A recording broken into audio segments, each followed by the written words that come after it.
nibyo reka mbasuze kandi mbaye ikaze mbifurize kugubwa neza yemwe mwe mwese muteze yombi muri mu bice bitandukanye kuri tariki ya 21 z'ukwezi kwa gatanu mwaka 2026 twongeye kugaruka muri studio kuri Mikoro Ndi Bosco tugiye kubana iminota mikeya cyane barwa mu 20 ntabwo ari iminota myinshi ku buryo buri muntu wari wese atayihangana kugira ngo akurikirane amakuru yumve uko ibintu bimeze yumva aho isi igeze kuko baravuga ikintu cya mbere na makuru niyo mpamvu rero nanjye mba ngomba kuyakuzana ngaha kabisa nkaguterekera ngaha kwisane kilometero nya cyane tukinjira Rubaya ikoranabuhanga ryari riri kubangamira igisirikare cya leta ya Republika Demokarasi ya Kongo mu gufata igice cya Rubaya.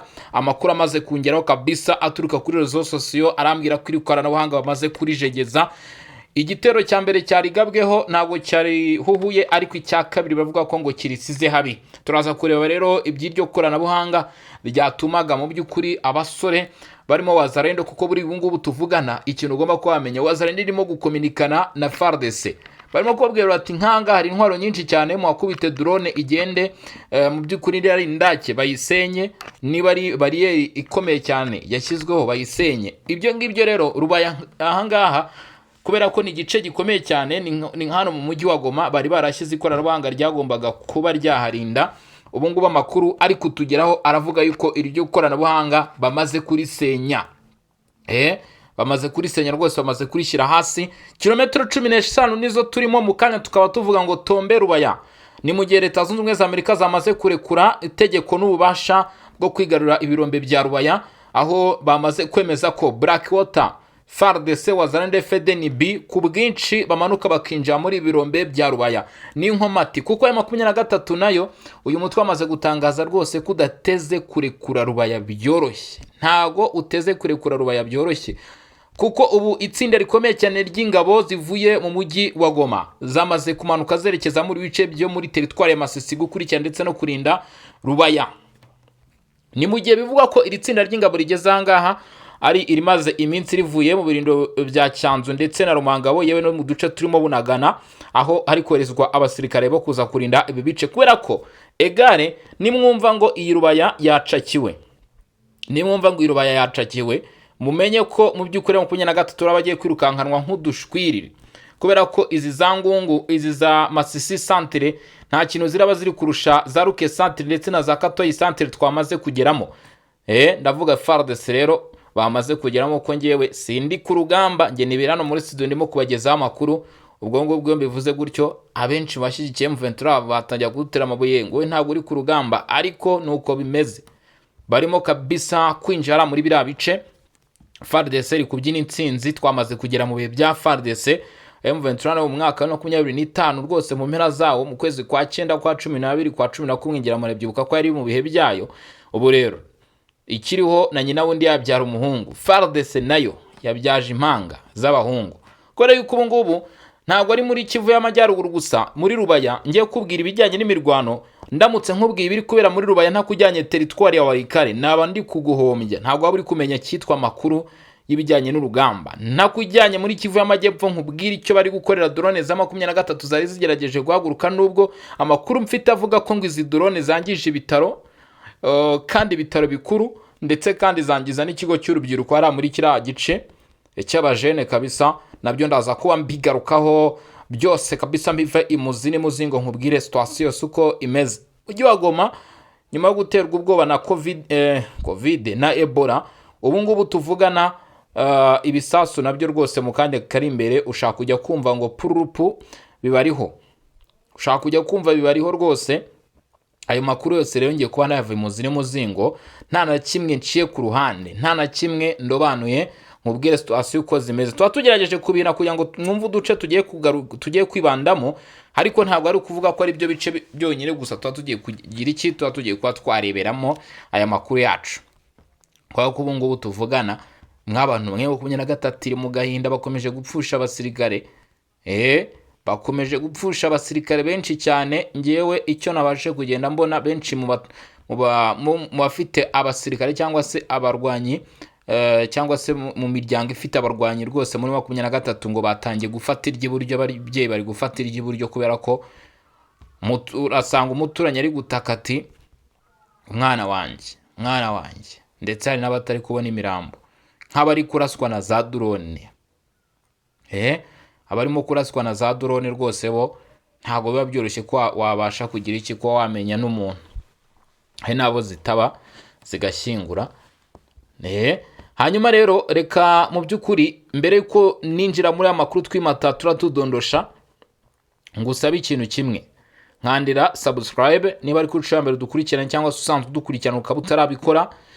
Ikindi like murushaho kuzizamura, like ndashaka ko tuzizamura byibuze ikiganiro cyose buri kiganiro cyose dushyizeho kikazajya gihagurukira muri like 300. Kwanza niba ushyigikiye FARDC kwifata Rubaya, reka tujye kuri Rubaya. Niba ushaka ko FARDC ifata Rubaya cyangwa se ubishyigikiye kanda like. Abantu bashaka ko FARDC ifata Rubaya ndaza kuza kureba kuri like mwakanze, ubwo niziba nyinshi ndamenya ko mushaka kuyifata, kandi buriya ngo ibyo abantu bifuje, ngo ibyo abantu bifuje usanga kenshi bikorwa rwose. Usanga kenshi bikorwa. Hanyuma share nimuzibagirwe mu magurupa agiye atandukanye ku nshuti kugira abantu babashe gukurikirana uko ibintu byifashe. Ikindi kintu nababwira kabisa, mwamaze kubona urukiko info, mujyeho mukande subscribe turebe uko byifashe, ndetse kandi nanone reka ubundi noneho ndeke kwizimba mu magambo twinjire mu makuru. Twinjire mu makuru, ntaza gukomeza kwizimba mu magambo kandi amasaha n'iminota mbona biri kugenda byisunika. Nibyo kuri tariki ya 21 rero muri Kivu y'Amajyaruguru Wazalendo ndetse n'igisirikare cya Leta Repubulika ya Demokarasi ya Congo nyuma yo gufata agace ka Katoyi kari hagati ya kilometero 30 na 20 werekeza i Rubaya. Ubu amakuru atugeraho aravuga ko n'izindi lokalite zose ziherereye muri utu duce mbere ko ushika cyangwa se ugera i Rubaya zamaze kuba zakwigarurirwa, nkuko amakuru aturuka muri teritwari ya Masisi abivuga. Baravuga ko amakuru yizewe aravuga ko kuri tariki ya 21 gwera ku isaha 10:15 za mu gitondo Wazalendo barimo kugenzura imidugudu myinshi itandukanye iherereye muri secteurs zigiye zitandukanye, harimo Kibabi ya kabiri, Nyamaboko ya kabiri, Ufumando, Kambure, Rwindi ndetse n'abita Nyaripe. Banafashe imidugudu 4 mu 8 iri muri Mufunyi Kibabi, harimo Karoba, harimo bita Bukumbiriri, harimo bita Muho ndetse na Rutingita. Jya muri comment ushiremo imitima cyangwa se amashyi kuri FARDC niba washyigikiye, kubera ko utu duce ari kugenda bigarura mu by'ukuri uramutse udakomye amashyanga nawe waba urimo kuturyarya cyangwa se waba urimo kubaryarya. Ni intambwe ikomeye cyane imaze guterwa n'uruhande rw'ingabo za Repubulika ya Demokarasi ya Congo rero, nkuko birimo kugenda bigaragara rwose. Rubaya yo mwizere ko nta gihindutse mu kanya kari imbere, masari imbere turaza tuvuga tutitombe bango hari ikintu bitare urugamba, harimo ibintu byinshi. Nimva ngo igisirikare kirwana mu kirere, numva ngo igisirikare kirwana mu mazi, numva ngo igisirikare kirwana ku butaka, hari ibice byinshi cyane biba birimo. Ubu ngubu Rubaya hangaha defense ikomeye cyane ya FARDC ishinzwe gukurikirana ibijyanye no gutegurira ibisasu, ibijyanye n'ikoranabuhanga yamaze kuba yahagera. Irimo ifoto reka mite nyishyira muri group yacu ya WhatsApp, mutagira ngo ibintu ndimo kubabwira ntabwo ari ukuri. Ntabwo ari ukuri rwose. Iki nacyo ndaza gukita igitero cy'ikoranabuhanga kuko nibyo niko bimeze. FARDC rero yohereje timu ngari ikomeye cyane yo kuza gukora ikoranabuhanga ry'abarwanyi ba AFC 23. Abarwanyi ba AFC 23 rero bari bashyize ahangaha muri utu duce kugira ngo Irubaya batayinjiramo, cyangwa se urundi nk'Irubaya kugira ngo Wazalendo yinjiremo hari buze kubaho ko FARDC mu by'ukuri ifungura inzira yifashishije ibitero bya drone, kuko amakuru mfite M23 nayo nyuma yo kubona ko yambuwe utu duce twisukira muri Rubaya, reka nkubwire utwari two rwose hano ndadufite. Uvuye aho bita Kinigi yamaze kuba Tombe mu masaha ya kare, ariko ubu tuvugana aho bita Cugi umuriro wari ukomeye ni muri kilometero 15. Bivuze ngo Wazalendo ndetse na FARDC barabura kugira ngo nibafata Gasenyi bagafata Nkokwe bagafata aho bita Kawere, Nyakiganiro na Kazinga, utwo duce nitwo turi hagati ya Cyugi yari kuberamo umuro kuko Kinigi yamaze kuba Tombe. Nibamara gukuramo utwo duce n'uduce dutanu twonyine gusa tuvuye kuri aka ka Cyugi kari kuberamo ikintu bita urugamba cyangwa se imirwano, tayari no guhita mujya muri comment mugakoma amashyi, mugashyiramo amashyi kabisa, muvuga muti Rubaya Tombe. Kilometero 15 nizo abasore barimo. Ahangaha ni muri groupement ya Mupfunyi Kibabi, tagira ngo ni n'ahandi, ni muri groupement ya Mupfunyi Kibabi niho ikintu bita imiripuko za Nyamugigima zirimo kumvikana.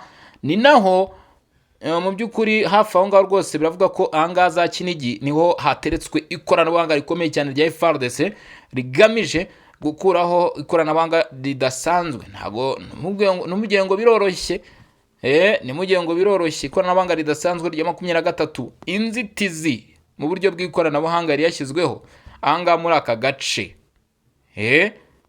Nk'abantu mwe ntabwo ibintu byoroshye, ntabwo ibintu byoroshye habe na gato.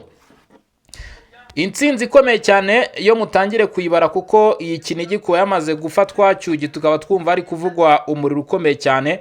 Ntago izi za Gasenyi, izi za Nkokwe na za Kawere na za Nyakigano ziraza kunanirana, bone dukinja muri Kazinga tayari tukaba tumanutse muri Rubaya.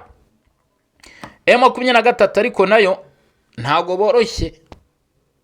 boroshye kubera ko tuvugana muri Kivu y'Amajyepfo mu bice bya za Mikenge, Kakenge, Azapuezero bari kugira batya bagahagurutsa drone, nubwo zitabashije kugera ku musaro cyangwa se ku ntego, ariko ni mu rwego rwo kugira ngo uyu mujyi wa Uvira baramutse bawurasheho, ndetse n'ahanga za Ruzizi barutse kuva baramutse barasheho, FARDC ishobora gukangarana ikajya gutekereza cyane kwita kuri ibi bice.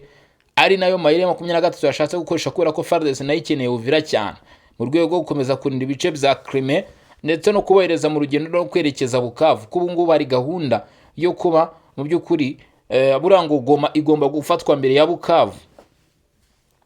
Ibyo nibimara kugerwaho tayari mutangire mumenye ko birameze gutya. Ariko nanone 23 nayo ikomeje kuyobya uburari hano muri Kivu y'Amajyepfo kabisa, ikomeze kuyobya uburari. Ubu ngubu kankubwire ibice bigomba kuba byafatwa byanze bikunze kandi bigashimangirwa: Masisi, Kavumu yo muri Karehe, Kamanyora, harya ni muri Kabare, ni muri Mwenga, ni muri Warungu, muraza kutubwira muri comment, ndetse na Minembwe aho ngaho muri Fizi. Ibyo bice FARDC igomba kubifata igashyiraho n'akadomo, nta n'umuntu n'umwe uvuga, nkuko amakuru ari kutugeraho arimo kugenda bitangaza.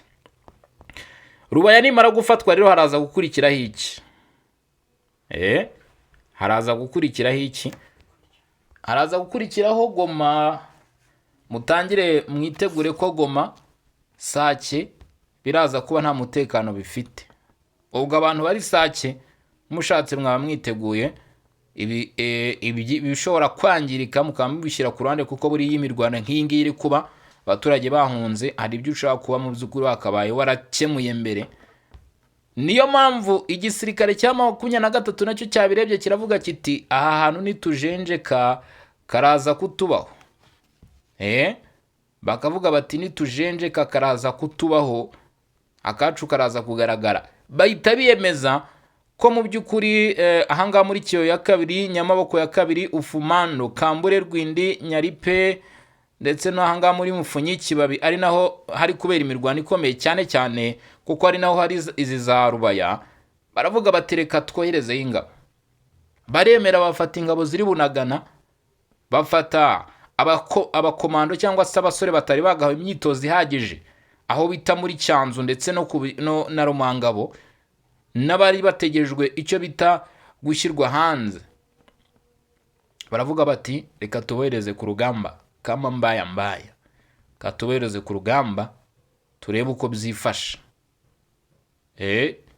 Turebe uko byifashe. Ebola ko nayo ndeba iba ari bubi. Ebola ko ndeba nayo iba ari bubi mw'abantu mwe, ariko urugamba noneho ruba rutangiye mu bihe bibi. FARDC already yamaze kwinjira mu rugamba nubwo batarabitangaza, ariko amakuru y'ukuri ndetse ahangaha ukuri kose kugaragara buri umwe wese, niyo mpamvu yo kuvuga ngo amakuru y'ukuri FARDC yamaze kwinjira mu rugamba. Hanyuma rero kuri tariki ya 21 Gicurasi 2026 umurwayi wa mbere agaragaye mu mujyi wa Bukavu agaragayeho indwara ya Ebola nk'uko bimaze gutangazwa n'abarwanyi umutwe witwaje intwaro 23 banagenzura umujyi wa Bukavu. Umunyekongo w'imyaka 28 wageze i Bukavu aturutse Kisangani ni wa kabiri wanduye Ebola ugaragaye mu bice bigenzurwa na FCM 23 wabonetse i Goma tariki 17 Gicurasi, arakitabwaho n'abaganga. Ntago rwose we ngo ntago mu by'ukuri ntago yigeze imuhitana. Uyu wabonetse i Goma arakitabwaho n'abaganga nk'uko bitangazwa n'abarwanyi ba AFC 23 barimo kumukurikirana. Ubwo rero niba ahangaha niba muri aka gace ka Bukavu naho Ebola igaragayemo, urumva ko hagiye gutangira nyine ibikorwa byo gukurikirana ndetse no kureba neza niba nta bandi nyine yaba yaranduje abo yahuye nabo ndetse n'abandi bagiye batandukanye. Kwibutsa ko Ebola ni indwara mbi cyane, ni indwara yandura mu matembabuzi, ibyuya, amaraso ndetse ku muntu ushaka gusanga yakomeretse. Ni indwara mbi kandi igira ibimenyetso bitandukanye, umuriro, gucibwamo, harimo nko kuba mu by'ukuri ushaka kuzana amaraso hari umwenge hose nk'uko bijya bivugwa, cyangwa ukabira ibya by'amaraso, ndetse ni indwara yo kwirindwa. Kugeza uyu munsi ni indwara yagaragaye bikavuga ko nta muti nta n'urukingo, usibye ko nyine hakoreshwa imiti ari yose ishoboka kugira ngo barebe ko iyi ndwara nyine yakumirwa kabisa.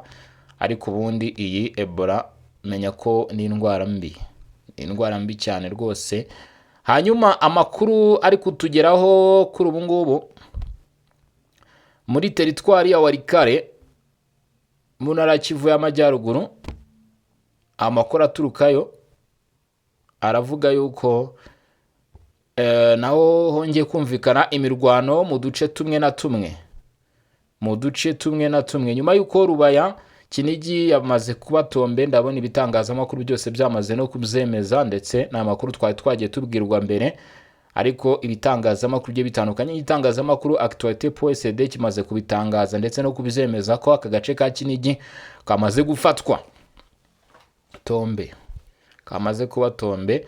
Hanyuma rero breaking news nuko muri teritwari ya Walikale naho hatangiye ibitero bikomeye cyane biri guhuza iri tsinda ry'umutwe wa M23 ndetse n'igisirikare cya leta ya Repubulika Demokarasi ya Kongo. Tugiye kureba rero ibice biri kuberamo iyo mirwano ndetse n'ingaruka bishobora kuba byagera ko imirwano yanga muri Walikale mu by'ukuri iri kumvikana mu bice bya Mpeti. Imirwano yo muri Walikale, Walikale ibice biri kuberamo imirwano ni ibice n'ubundi byegereye Masisi, kuko ku bantu bari muri Masisi baraza kukubwira ko aya masasu cyangwa se ibyo bitero barimo kugenda babyumva, kuko buriya 23 yagiye ishaka kenshi kwiga uduce twa Pinga, ariko bikanga bikaba iby'ubusa. Bikanga bikaba iby'ubusa rwose, kubera ko igisirikare cya leta ya Repubulika Demokarasi ya Kongo naho kiba cyapanuye. M23 muri iki gihe rwose yagabweho ibitero bikomeye cyane. Nabonye FARDC nabonye Lawrence Kanyuka ubwo yarimo kubikomozaho, yavuze ngo nicyo bita ngo simultaneous attack, ngo nibyo bitero barimo kugenda bagabwaho kabisa. Nabona network azanze kugira ngo mbakabutire cyangwa se rwose mbakure aya makuru yo muri Walikale, ariko muri hangana kuko ndaza ko yabagezaho mu kanya kari imbere. Umuntu wayanyohereje rwose ndabona ubutumwa bwe bwanze gufunguka, nanjye singe rwose kuko nta muntu aramfite. Izi network mu by'ukuri igihe zigenda rwose zikazana ibyazo cyane ko dere n'ikirere muri iyi minsi kimeze nabi. Sinzi mwebwe aho ngaho muri niba mu by'ukuri mufite ikirere kirimo kiganjemo ibicu, cyangwa se twebwe mu kanya kashize n'imvura irimo kugwa. Sinzi namwe aho muri niba ari uko byifashe, ariko hano ko muri minsi dufite ikirere cy'imvura cyane. Ni iminsi rwose dufite ikirere cy'imvura cyane. Rero ngira ngo nshatse nanabashimira abantu mwari mudukurikiye cyangwa se mwari muduteze yombi kuva ku munota wa mbere kugeza kuri uyu munota, aho muri mu duce tugiye dutandukanye. Nshatse rwose nabashimira nkabwira nti ni ingenzi kandi by'agaciro kubana namwe, umwanya muba mufashe mukabana natwe muri amakuru tuba turi kubategura kandi tuba tubagezaho, ni by'agaciro kandi by'ingenzi bikomeye cyane. Rero mbararikira kuza gukurikirana andi makuru hano mu kanya kari buze, tureba n'uko biraba byifashe cyangwa se uko biraba bihagaze. Nkibutsa ko rero kuri mikoro njye wumva mubana umunsi ku wundi hano kuri Region Info gutegura kandi kugezaho amakuru. Ushaka kuba wumva se ijwi ry'uyu mugabo ninde? Ni Umutaramu Bosco kabisa, murushaho kugenda mubana 5 kwa 5 cyangwa se 5 kuri 5. Ikiriho mu kanya kari imbere turagaruka, turaza kugaruka rero mbabwire uko byifashe. Ikindi rero ugomba kuba wamenya ahangaha mu by'ukuri nuko amakuru akomeje kugenda yisukiranya za Cyugi na za Cyugi. Rero niko gace kari kuberamo imirwano, by the way, mu bimenye cyangwa se mu byumve. Ubwo ngubwo ikiza guhinduka, urumva niba iyi Cyugi iramutse ibaye Tombi turaza kwisanga za Gasenyi, kuko Cyugi umuriro wari kwaka. Mbwo ndaza kuba mbabwira uko byifashe na kilometero zisigaye kugira twinjire Rubaya. Ese FARDC yabashije kwigira imbere, yasubijwe inyuma, yagumye aho yariri, bimeze bite? Se ubufasha bwaturutse Bunagana bukaza mu mujyi wa Goma bukaza muri imyanya, hari icyo bwabashije kugera ku 23 cyangwa byagenze ukundi? Reka rero mbashimire, babwire ni mwakoze cyane kudukurikirana. Reka mfate ikindi kintu, reka mbasangize rero ubutumwa bukomeye cyane. Ni ubutumwa bwashyizwe hanze na Lieutenant Colonel Mangoba Marcus K. Ni amagambo yashyize hanze agaruka ku bikorwa biri gushinjwa umutwe wa 23 bakoze. Natangiye mbabwira ko 23 bashenye ibitaro muri Kivu y'Amajyepfo, ndetse kuri ubu ngubu hongereho ko hari n'ikindi kigo rwose ngo n'indi saye ikomeye cyane yasenwa muri biriya bice na drone z'umutwe wa 23. Ubwo ubundi turaza guhura mu kanya kari imbere tureba n'ibindi birabigezweho. Mugire ibihe byiza, mukomeze kuryoherwa n'ubuzima. Ciao ciao, hasta la vista.